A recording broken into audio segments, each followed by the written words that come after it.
The Shetland pony has obscure origins, although there are many theories as to its arrival on the Shetland Islands, from which it takes its name. Some believe that its relationship to the early Celtic pony suggests that it arrived on the islands between 2000 and 1000 BCE. Its evolution would be similar to that of the Exmoor pony, which would have landed south of the islands of Great Britain. Helena Kolova, a Czech author, believes that the Shetland pony was introduced around the year 1000 by settlers from Norway, which means that it has the same ancestors as the Lofoten pony. Judith Dutson puts forward another hypothesis, according to which the ancestors of the Shetland pony would be the small Icelandic horses present in Scandinavia, Ireland and Wales.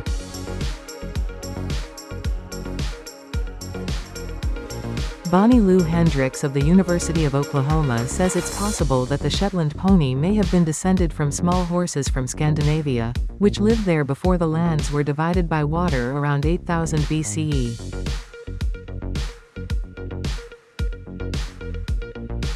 These ponies are said to have then arrived in Scotland with the Celts.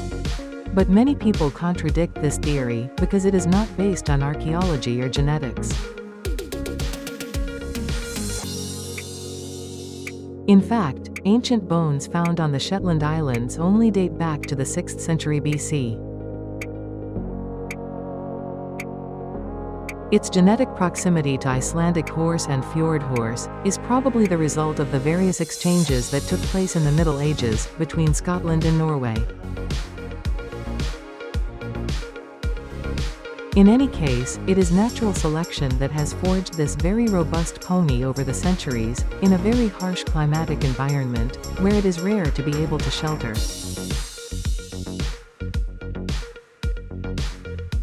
It was due to its small size that it was able to survive, faced with the lack of rich food, as the Shetland Islands are covered in moorland, lichen and heather. For centuries, the Shetland pony lived in isolation, and kept its purity, far from the influence of other breeds, apart perhaps from that of the Lofoten pony and the Viking horses.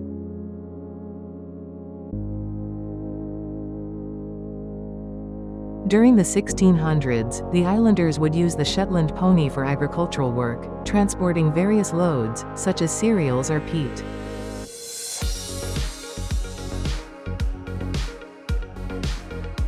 The Shetland pony is an integral part of the islanders' lives.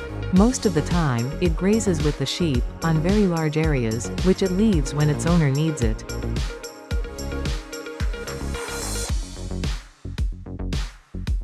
For several centuries, the daily life of the islanders and the Shetland pony will remain like this. Its breeding will be concentrated on the islands, which it will only very rarely leave for other countries in Europe. The future of Shetland pony will be completely turned upside down following the law passed in England, which prohibits child labor in coal mines.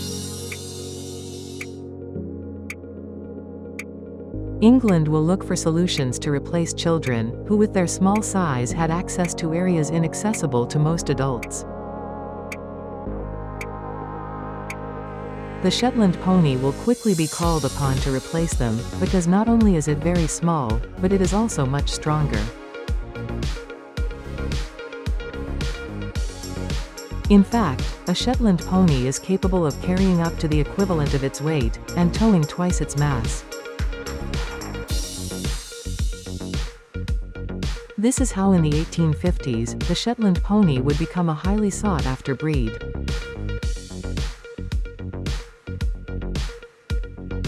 The islanders will export several hundred of them to the island of Great Britain.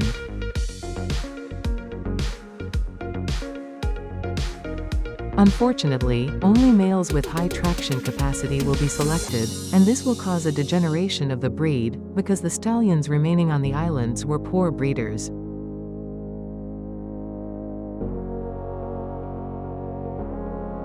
Its popularity with children as a pet will further reduce the herd, which will drop from 10,000 ponies to 5,000 by the end of the century.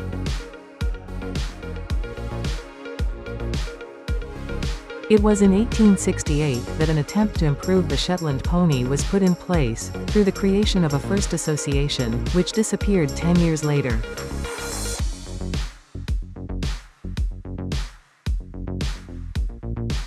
In 1890, a second association was created, as well as a genealogical register, at the initiative of the 6th Marquess of Londonderry, Charles Vane Tempest Stewart.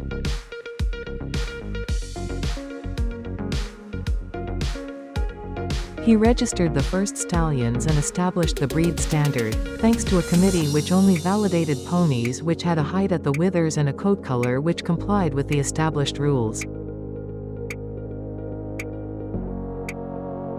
The first registered stallions will number 48 ponies, all from the Haras de Bresse.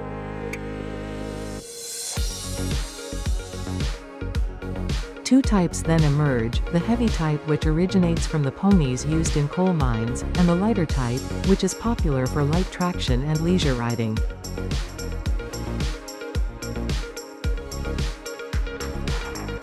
As the islanders are not in the habit of registering their ponies, the genealogical register will be closed to them, as the ancestors of their animals are unknown.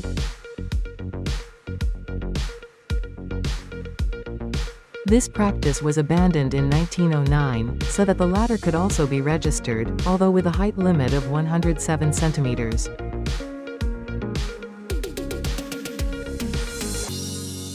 During the First World War, most poor breeders sold their ponies for work in the mines.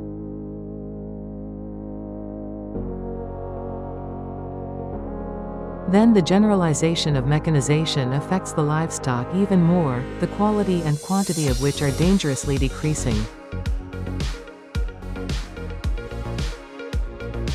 Not forgetting the new popularity of Welsh pony, which is gradually replacing Shetland pony among children.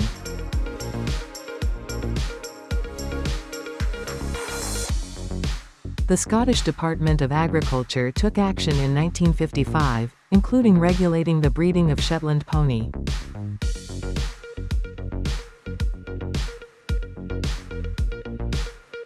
Perseverance will pay off, since after the introduction of approved stallions into the herds, the quality of the Shetland pony model will improve considerably.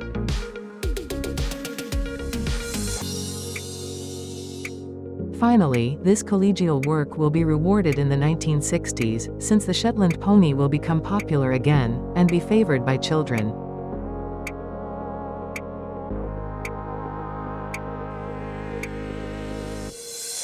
If the price of Shetland pony has always been affordable, the COVID-19 pandemic at the beginning of the 21st century will cause its market value to skyrocket.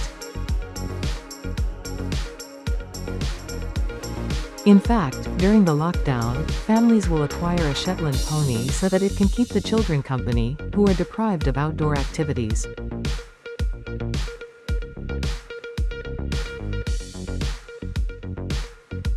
Despite its small size, the Shetland pony remains an animal that needs space and company.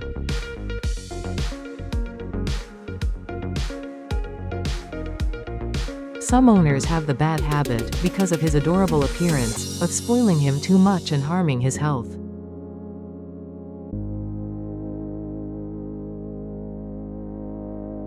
Moreover, the person condemned to a life in a box would be cruel, because he cannot bear to live confined and alone, an instinct probably inherited from his life in a group for centuries on his native island.